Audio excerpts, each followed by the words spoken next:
अस्सलाम वालेकुम। Programme special talk में आया फयाज़ कुरैशी। नाज़रीन, मुल्क में जिते महंगाई की शरह में वाद ईंदी पई थी वञे उते अवाम जो जीअण मुश्किलातुनि जो सबब बणिजी रहियो आहे। उते ॿिए पासे IMF सां कयल जेके मुआहिदा ऐं ख़ासि तौर ते स्टैंड बाय जेको कर्ज़ आहे उन जे हवाले सां जेके लागू कयल शर्त आहिनि उन्हनि ते अमल जे हवाले सां IMF पारां न सिर्फ़ु घुर कई वई आहे बल्कि इन हवाले सां ख़ुसूसी तौर ते वफ़ाक़ी हुकूमत खां मुतालबो कयो वियो आहे त जेके वफ़ाक़ जा ख़र्च आहिनि उन्हनि में घटिताई कई वञे, इदारनि जी जेका निजकारी आहे उनजो जेको अमल आहे उहो तेज़ कयो वञे। अहिड़ी तरह सां सरकारी जेके कंपनियूं जेके न सिर्फ़ु नुक़साननि में वञनि थियूं या उन्हनि जे हवाले सां मुख़्तलिफ़ इदारनि जे हवाले आहिनि उन्हनि खे हिकु जॻह ते गॾु करे नाणे वज़ारत जे हवाले करण जे हवाले सां बि मुतालबा जेके शामिल आहिनि उन ते अमल जी घुर कई आहे। अहिड़ी तरह सां वज़ीर अज़म जी सदारत में बि इन हवाले सां इजलास थियो आहे। नाणे वारी वज़ारत जे हवाले सां वफ़ाक़ी वज़ीरनि वफ़ाक़ी सेक्रेटरियुनि शिरकत कई आहे। FBR पारां वज़ीर अज़म खे ब्रीफिंग ॾिनी वई आहे। इन सिलसिले में मुख़्तलिफ़ जेके क़दम खणण जे हवाले सां तजवीज़ूं जेके आहिनि उहे पिणु गौर हेठि आंदियूं वियूं आहिनि। त उन समूरी सूरत हाल सां गॾोगॾु ख़ासि तौर ते जेके बिजली वारो जेको मामिलो आहे उन में हुकूमत पारां IMF खां घुर कई वई हुई त 400 यूनिटनि ताईं जेके सार्फ़िन बिजली इस्तेमालु कनि था उन्हनि खे रिलीफ ॾिनो वञे। त अॼु जेका नई डेवलपमेंट साम्हूं आई आहे उन में 200 जेके यूनिट इस्तेमालु कंदड़ जेके सारिफ़ आहिनि उन्हनि खे रिलीफ ॾियण जे हवाले सां IMF पारां रज़ामंदी जो जेको इज़हार साम्हूं आयो आहे जंहिंमें इन जो जेको आख़िरी जेको फ़ैसिलो वफ़ाक़ी काबीना कंदी त इन हवाले सां जेकॾहिं 200 यूनिट बिजली इस्तेमालु कंदड़ सारिफ़ हूंदव त उनजो मिक़दार जेको तइदादु आहे उहो 40 लख जे बराबरि आहे। अगरि जेकॾहिं 400 यूनिटनि ताईं अगरि जेकॾहिं फ़ाइदो मिले हा त इहो लॻभॻि 3 करोड़ 20 लख सारिफ़नि खे इन हवाले सां फ़ाइदो मिले हा। त इहे समूरा मामला आहिनि। ख़ासि तौर ते मार्केटुनि में हिन वक़्तु दवाउनि जी जेका सूरत हाल आहे उहा पिणु अणदब थी वई आहे। इन्हनि मामलनि ते ॻाल्हि ॿोल जे हवाले सां असांखे जॉइन कयो आहे federation of Pakistan chamber of commerce industry जे नायब सदर अब्दुल सत्तार इंजीनियर मेमन साहब। मेमन साहब अस्सलाम वालेकुम। वालेकुम सलाम। अब्दुल जवार साहब, IMF सां जेके मुआहिदा आहिनि उन्हनि में जेके ॻरा शर्त आहिनि उहे मञण जे हवाले सां वफ़ाक़ी हुकूमत जे मथां दबाव जेको आहे उहो विधो पियो थो वञे। छा चवंदो उन सूरत हाल में जिते माण्हू अॻे ई परेशानी ऐं मुश्किलातुनि जो शिकार बणियल आहिनि ऐं महांगाई खे मुंहुं ॾेई रहिया आहिनि? ॾिसो, जेका इकोनॉमिक मैनेजमेंट थींदी आहे, जेका लीडरशिप हूंदी आहे, जेके प्रोफेशनल्स हूंदा आहिनि, जेके हेड ऑफ दी डिपार्टमेंट्स हूंदा आहिनि या मिनिस्टर्स हूंदा आहिनि या इकोनॉमिक कोऑर्डिनेशन कमेटी हूंदी आहे या कैबिनेट हूंदी आहे, उहा जेका आहे सा अॻकथीअ तौरु जेके बि शयूं हूंदियूं आहिनि उन जी ज़िमेदारी बि उन्हनि सां हूंदी आहे। जेकॾहिं हीअ हुकूमत जेका हिन वक़्तु जेका आहे सा वञी चुकी आहे, मुंहिंजो ख़्याल आहे सॼी ज़िमेदारी उन्हनि जी आहे जो उन्हनि इन क़िस्म जो जेको SBA जॾहिं वरितो हो त इहे ॻाल्हियूं उन्हनि सां कंक्लूड थियल हुयूं त ख़र्चनि में घटिताई थींदी ऐं जेको आहे सो बिजली जे अघनि में मंथली एडजस्टमेंट थींदी। बिजली जे अघनि में जेको आहे सो 3 मंथली ऐं क्वार्टर जेका एडजस्टमेंट आहिनि उहे थींदियूं ऐं जीअं जीअं फ्यूल कॉस्ट वधंदी त बिजली जे अघनि में ओतिरी जेका आहे सा एडजस्टमेंट करण जी ज़रूरत पवंदी ऐं उन खां अलावा जेको आहे सो रिकवरी जेका आहे सा उनखे जेको आहे सो मथे आंदो वेंदो ऐं उन रिकवरी जे हवाले सां जेको आहे सो मज़ीद जेके गवर्नमेंट ऑफ पाकिस्तान जा कंसर्न्स हुआ त चोरी आहे, उन खां पोइ इनएफिशिएंसी आहे, ट्रांसमिशन डिस्ट्रीब्यूशन लॉसिस आहिनि, इन्हनि सभिनी जे हवाले सां जेका आहे सा हिकिड़ी अंडरटेकिंग वयल हुकूमत ॾेई चुकी आहे। जेकॾहिं इहा सॼी ज़िमेदारी उन्हनि खणे पोइ इहो स्टैंड बाय एग्रीमेंट थियो आहे त मुंहिंजे पंहिंजे ख़्याल में त हिन मौजूदा हुकूमत खे उहो निभाइणो आहे। हाणे उन निभाइण जे विच में जेका मुश्किलात हिन मौजूदा हुकूमत जी आहे, थोरी देरि लाइ असां इहा चऊं 3 महीना 6 महीना 1 साल 2 साल, जेकॾहिं 3 महीननि जी आहे त मुंहिंजे पंहिंजे ख़्याल में कि सवाइ एडजस्टमेंटुनि जे बाक़ी हिननि वटि जेको आहे सो के बि इख़्तियार कोन्हनि। अलबत्ते कसीरुल जहती इदारनि world bank, Asian development bank, IMF वग़ैरह सां मुज़ाकरात करण जी हिननि खे जेका आहे सा इजाज़त आहे, जेका क़ानूनी तौर ते हिननि खे असेंबलीअ जे ज़रिए मुहैया कई वई हुई, न त पहिरें कॾहिं बि ईअं न हूंदो हो। हाणे जेकॾहिं ही इन हद ताईं अॻिते विया आहिनि त 400 माण्हू माना 3 करोड़नि खां मथे माण्हुनि खे जेका आहे सा हिकिड़ी जेका आहे सा कंसेशन ॾिनी वञे ऐं उन कंसेशन जे अॻियां जेकॾहिं हिननि वटि को प्लान कोन्हे त ओतिरो ई रेवेन्यू जो जेको लॉस थींदो उहो किथां आंदो वेंदो। इहा वर्किंग कंहिं बि न कई आहे, न शमशाद अख्तर कई हूंदी, न वकार कई हूंदी, न कैबिनेट कंहिंखे चयो हूंदो त इहा वर्किंग करे उन्हनि जे साम्हूं आणियो। IMF खे को बि एतिराज़ु कोन्हे जेकॾहिं तव्हां लॉस ऑफ रेवेन्यू जेको आहे उनखे कंपनसेट कयो रेवेन्यू जे ओवरऑल मोबिलाइज़ेशन या उनखे वधाए करे। जेको बि टारगेट आहे उन में तव्हां जेकॾहिं वाधि कयो ओतिरो जेकॾहिं लॉस था कयो त IMF खे को एतिराज़ु कोन्हे। पर उन प्लान जेको आहे जंहिंजे मुक़ाबले में तव्हां तक़ाज़ाऊं कयो था उहो तव्हां वटि आहे ई कोन्हे। हाणे वापसि अचूं था त 200 यूनिट जी जेका ॻाल्हि आहे उन में जीअं ख़बरूं अचनि वेठियूं त IMF खे उन ते को एतिराज़ु कोन्हे, उहा बि हिकिड़ी हमदर्दी रखे थी। पर इहो एतिराज़ु आहे त इहो पहिरियों सां ई कमिटेड जेका पोज़ीशन ई इन खे पोइ कीअं रेवेन्यू ज़रिए मोबिलाइज़ कयो हूंदो। हुकूमत वटि सिर्फ़ु फ़िलहालु पोइ ॿियो एडिशनल रेवेन्यू मोबिलाइज़ेशन करण जो प्लान त आहे ई कोन्हे। हुकूमत वटि सिर्फ़ु इहो ई प्लान आहे त हिननि खां आईंदा जंहिंखे चयो वेंदो त लीन मंथ्स माना विंटर में जॾहिं हिननि जी कंज़म्पशन 100-200 वारे जी 100 थी वेंदी त माना 100 यूनिट जे बराबरि जेको आहे सो उहे पैसा हुन वटि एक्सपेक्ट था कया वञनि त अवेलेबल थींदा त उहे किस्तुनि में लाहे। जेकॾहिं उहे 3-4 महीना हुननि जी कंज़म्पशन जेका आहे सा अधु थी वई त इहो ई आहे त उन्हनि खां पोइ किस्तुनि में ओॾी महिल जेको आहे सो इहे पैसा रिकवर कया वेंदा जेका हिन वक़्तु किस्तुनि में वरिता वेंदा। इहो हिकिड़ो सिंपल फार्मूलो आहे। सही। हाणे वापसि अचूं था एनर्जी जूं ॻाल्हियूं कयूं त एनर्जी जेका आहे त उन में बि को बि कंहिं क़िस्म जो को बि प्लान हुकूमत वटि कोन्हे। मां सवाइ हिकिड़ी ॻाल्हि जो त चोरी आहे। इहा चोरी नवाज़ शरीफ़ जे ज़माने में बि जॾहिं नवाज़ शरीफ़ खे एक्सप्लेन कयो वियो त इहो ॿुधायो वियो त बाबा हिते इनएफिशिएंसी बि आहे, हिते करप्शन बि आहे, हिते मिसमैनेजमेंट बि आहे, हिते प्रोफेशनलिज़म बि कोन्हे, सही। हिते का शइ कोन्हे। ट्रांसमिशन एंड डिस्ट्रीब्यूशन लॉसिस जे विच में ॻाल्हियूं जेके आहिनि से कुझु ईअं थींदियूं आहिनि त केतिरी चोरी। ॾिसो चवनि था त 20%, 17%, 18% मुख़्तलिफ़ हंधनि ते जेको आहे त ट्रांसमिशन एंड डिस्ट्रीब्यूशन लॉसिस आहिनि, उन में चोरी बि आहे। हलो तव्हां केतिरी बिजली विकी, तव्हां केतिरी रिकवर कई, विच में ईंदो हिकिड़ो अदद त हे बाक़ी जेके आहिनि से ॿिनि हिसनि में विराइजी सघजनि था। हिकिड़ो तव्हांजा ट्रांसमिशन एंड डिस्ट्रीब्यूशन लॉसिस ऐं हिकिड़ी तव्हांजी इनएफिशिएंसी, हिकिड़ी तव्हांजी जेका आहे सा करप्शन, हिकिड़ी तव्हांजी नॉन प्रोफेशनलिज़म ऐं हिकिड़ो हिसो आहे चोरी। हाणे जेका चोरी आहे उहा जेका आहे सा हिकिड़ी जेका वॾी चोरी आहे उन चोरीअ खे त केर बि कोन पकड़ींदो, छाकाणि त उहा चोरी थींदी आहे ॿिनि हथनि सां। तमामु हिकिड़ो तरीक़ेकार सां चोरी थींदी आहे, डॉक्यूमेंट्स जे ज़रिए, कंप्यूटरनि में चोरियूं थींदियूं आहिनि। बाक़ी थींदी इहे त कुंडो हयूं, जंहिं को बिजली जो बल्ब ॿारियो, को पंखो लॻायूं, उहा चोरी जेका साम्हूं नज़र अचे थी बग़ैर मीटर जी, उहा वञी थींदी आहे चोरी। हाणे सॼी जेका आहे सा हिन वक़्तु हुकूमत मशीनरी हिकिड़े ॻाल्हि ते पई थी हले, चोरी चोरी चोरी।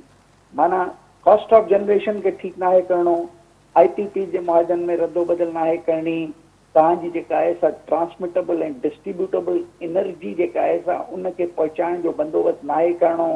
असांखे जेको आहे सो इन सॼे सिस्टम ऑफ एनर्जी मैनेजमेंट जेको आहे IMF बि ॻाल्हि कई आहे त इन एनर्जी मैनेजमेंट खे मिनिस्ट्रीज़ जे हेठां न ॾियो, सही। इनखे ॿाहिरि कढो।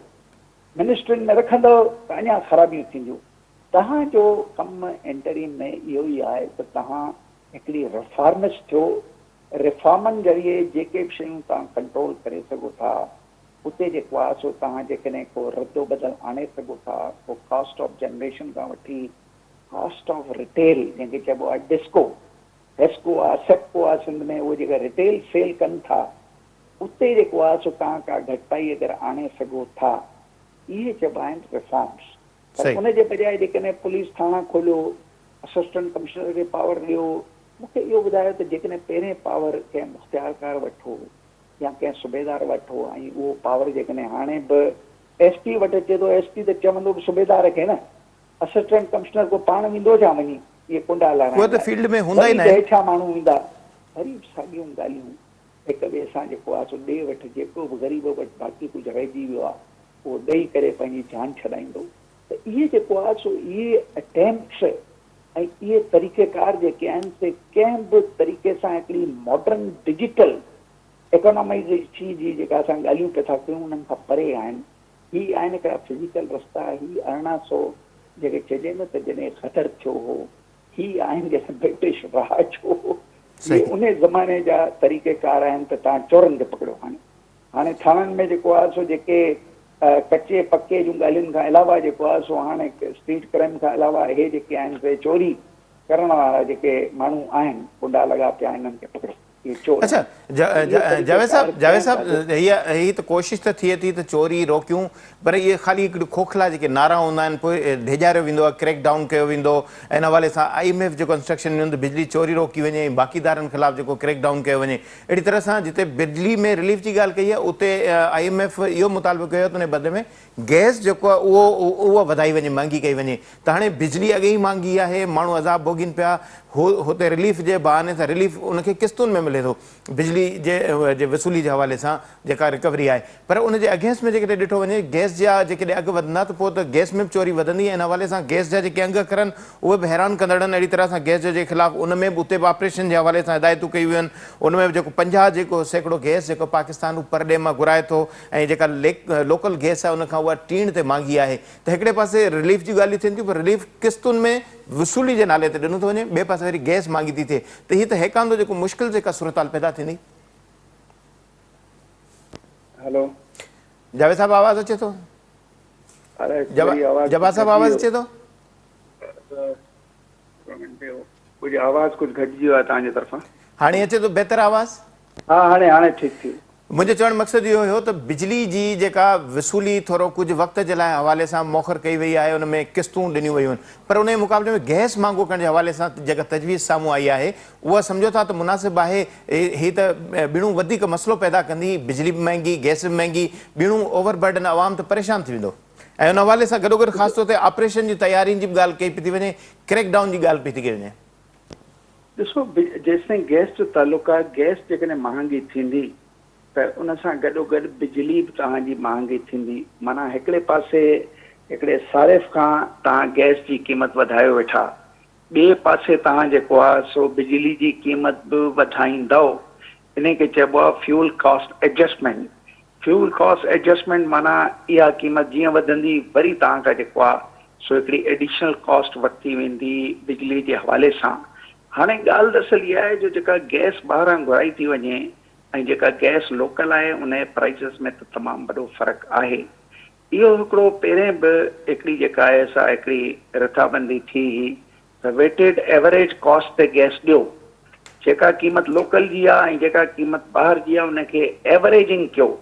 मुंहिंजे पंहिंजे ख़्याल में कि IMF जेका आहे सा जंहिं प्रिंसिपल जी ॻाल्हि था कयूं उनखे मैक्रो प्रिंसिपल्स चइबो आहे, उहा इहा आहे त जेतिरी कास्ट में तव्हां गैस जेका आहे सा वठो वेठा ओतिरी कास्ट में ॾियो आहे। इहा थी RLN जी कास्ट।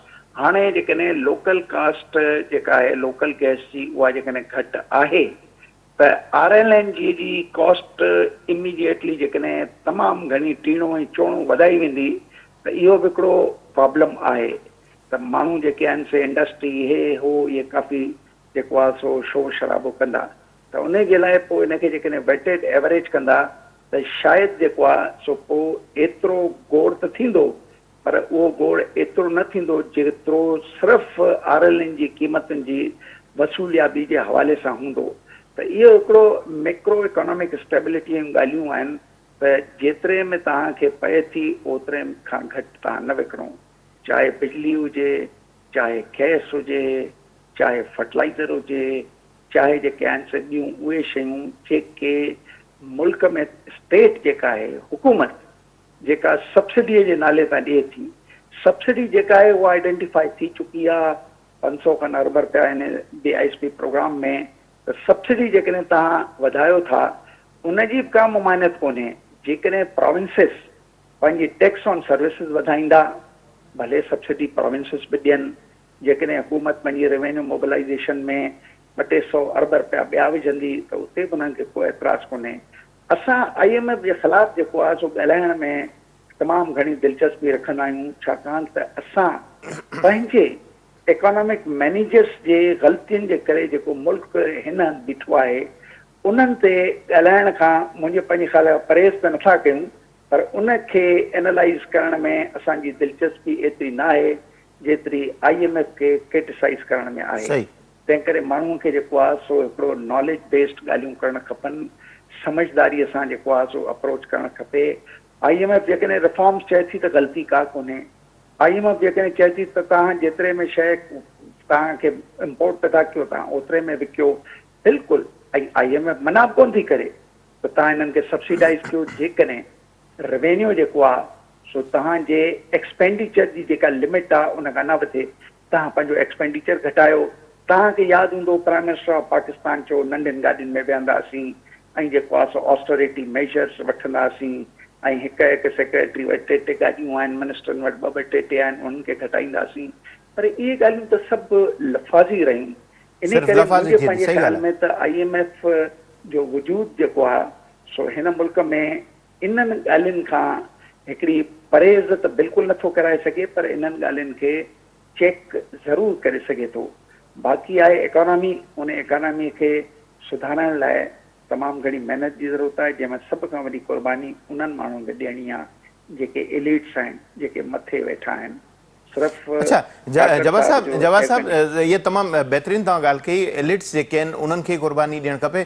जहिड़ी रीति IMF जी जेका सरबराह आहे उन बि कुझु ॾींहं अॻु में इहा ॻाल्हि ॿोल कई आहे त असां सब्सिडी हेठिएं तबिके खे ॾियण जी ॻाल्हि कयूं था, सब्सिडी मथे तबिके खे मिले थी, त इहो हिकिड़ो डिफरेंस जेको आहे जेका उहो इहो ख़तमु थिए ई नथो। त इन जा ज़िमेदार बि त हुक्मरान आहिनि न। अवाम खे जेकॾहिं हुनजी जेकॾहिं सहूलियत नथी मिले, सब्सिडी पहुचे नथी, त उहो रिलीफ उन्हनि जे लाइ त बेफ़ैज़ थो थिए। ॾिसो, इहो तव्हां बिल्कुलु सही था चओ। ॻाल्हि दरअसल इहा आहे त छाकाणि त हिते पाकिस्तान जो जेको इकोनॉमिक मॉडल आहे, जंहिंखे चइबो आहे प्रॉस्पेरिटी मॉडल, उहो मॉडल में जेका वॾे में वॾी असांजी ग़लती रही आहे त असां इलीट खां मथे ॿियो को क्लास हुजे, अंग्रेजीअ में चवनि, उहो त थींदो पियो थो वञे। पर जेको माण्हू हेठिएं तबिके में आहे उहो यानी पॉवर्टी जेके चइजे, गुरबत मां निकिरी करे लोअर मिडल क्लास में कोन पियो थो अचे। लोअर मिडल क्लास वारो हिकिड़ो अपर मिडल क्लास में कोन पियो थो वञे। हाणे जेकॾहिं उहो न वेठो वञे त उहा हिकिड़ी वॾो हिकिड़ो सोशो इकोनॉमिक इम्बैलेंस आहे। ऐं उहो हमेशह स्टेट्स में उहे मुल्क जेके इन खे ठीकु न करे सघंदा आहिनि त उते जेको आहे सो बदअमनी, लाक़ानूनियत जेका आहे सा परवान चढ़ंदी आहे। ऐं उते जेको आहे सो 21वीं सदीअ में बि असां हिन वक़्तु जेके ॻाल्हियूं ॿुधूं पिया त खुले आम माण्हुनि खां रोडनि रस्तनि ते थिए थी, अलाए कहिड़ा कचे जा इलाइक़ा आहिनि। मां त कॾहिं कॾहिं सोचींदो आहियां त उहे अलाए पाकिस्तान में आहिनि या को अफ्रीका में शायदि मुल्क में आहिनि जो उहे बि ॻाल्हियूं पिया था कयूं। अच्छा जावेद साहब हिन वक़्तु निगरान हुकूमत जो वॾो इम्तिहान शुरू थी वियो आहे, पर हिन वक़्तु जेको वज़ीर आज़म जेको इजलास कयो हुन में जेके केतिरियूं कंपनियूं ख़ानगाइण जे हवाले सां बि सूरताल साम्हूं आई आहे, ऐं ख़ासि तौर ते जेको IT खे फ़रोग़ ॾियण जे हवाले सां ॻाल्हि ॿोल थी आहे, असांजी जेको मुल्की सतह ते जेका मोबाइल फ़ोनूं आहिनि उन जी तयारी जे हवाले सां बि ॻाल्हि ॿोल थी। हिकिड़े पासे बिजली महांगी, ॿिए पासे गैस महांगो, ऐं इहे जेकॾहिं मुक़ामी जेकॾहिं मोबाइल तयारु थींदा, ऐं IT में जेके नौजवान आहिनि उन्हनि खे यूनिवर्सिटीज़ खां तरबियत ॾियण जे हवाले सां ॻाल्हि पई थी थिए, उन में जेका रवानगी वापार वधाइण जे हवाले सां ॻाल्हि कई थी वञे, त इहो जेको क़ीमती पथर मादनियात उहा बि असां जेकॾहिं एक्सपोर्ट कयूं त इहे रुॻो ठॾियूं ॻाल्हियूं थी थियनि, अमल छो नथो थिए? ॻाल्हि दरअसल इहा आहे त इहो हिन वक़्तु हिकिड़ी जेका स्पेशल हिकिड़ो जेको आहे सो इंसेंटिव तौर ते जेको हिननि हिकिड़ी फैसिलिटेशन काउंसिल ठाही आहे इन्वेस्टमेंट लाइ, मुंहिंजे पंहिंजे ख़्याल में त उनजा ख़दो ख़ाल त तमामु सुठा आहिनि। छाकाणि त उनजी जोड़ जोक जेका थी आहे उन में ख़ुदि फ़ौजी बि शामिल अथव। माना हिकिड़ी सिविलियन माण्हुनि जे मथां, या अगरि मथां न त बराबरीअ में उहे माण्हू वेठा आहिनि, उहे जेके आहिनि से शयुनि खे ॾिसनि वेठा। ऐं उन्हनि माण्हुनि जो हिकिड़ो जियो पॉलिटिक्स में असांजे सिविलियन हुक्मराननि खां वधीक जेका आहे सा उन्हनि जो एतबार आहे, ख़ासि करके मिडल ईस्ट में ऐं ॿियनि मुल्कनि में हुक्मराननि ते। जीअं सऊदी अरेबिया जेकॾहिं तव्हांजो चीफ ऑफ आर्मी स्टाफ वञे थो त कुझु न कुझु तव्हांजी मदद जेका आहे सा साम्हूं अचे वेठी। $2 बिलियन आया, UAE में वियो $1 बिलियन आया। अहिड़ी तरीक़े सां जेको आहे सो काफ़ी हंध ताईं शयूं जेके आहिनि से इन जोड़ जुक में पाकिस्तान जे लाइ फ़ाइदेमंद थियनि थियूं। त जीअं जेको आहे सो इन क़िस्म जी का इन्वेस्टमेंट अचे जंहिंजे लाइ जहतूं जेके आहिनि से उन में एग्रीकल्चर खे ॾेखारियो वियो आहे, जहत जेका आहे सा IT खे बि ॾेखारियो वियो आहे, जहत जेका आहे सा मिनरल ऐं माइंस खे बि ॾेखारियो वियो आहे। सही जेकॾहिं इन्हनि जहतुनि खे ॾेखारियो वियो आहे त इहे बिल्कुलु दुरुस्त आहिनि, छाकाणि त इन्हनि में तमामु वॾो पोटेंशियल आहे। त मुंहिंजे पंहिंजे ख़्याल में हाणे तव्हांजी ॻाल्हि थी त इम्प्लीमेंट छो थियूं थियनि। पहिरीं दफ़ा असां ॾिसूं वेठा त हिते गवर्नमेंट जेका आहे सा फ़ौजियुनि ऐं सिविलियन जी गॾियल गवर्नमेंट अथव।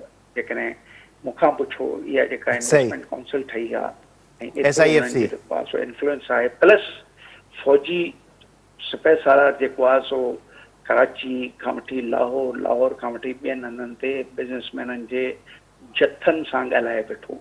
सही 100 150 माण्हू इकट्ठा था थियनि, सवाल जवाब उन्हनि जूं ॻाल्हियूं ॿुधण।